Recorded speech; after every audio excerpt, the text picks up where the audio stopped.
जेवणात वाकटीचा रस्सा केलेला आहे कैरी टाकून, वांगा आणि सुकटची भाजी केलेली आहे, भात आणि आज तांदळाची भाकरी आहे जेवणात. उन्हाळ्यातील गावाकडे माणसाचे जेवण हे कैरीशी वापरूनच असतं. वशानं थोडी कैरी लागतेच. वशानं कैरी लागते.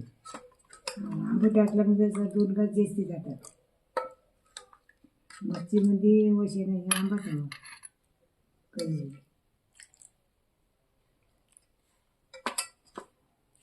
आमच्याकडे काय ओली मच्छीवाली येत नाही. वांग्यात पण सुकट चांगली लागते. वांग्यात पण सुकट चांगली लागते अशी आई सांगते.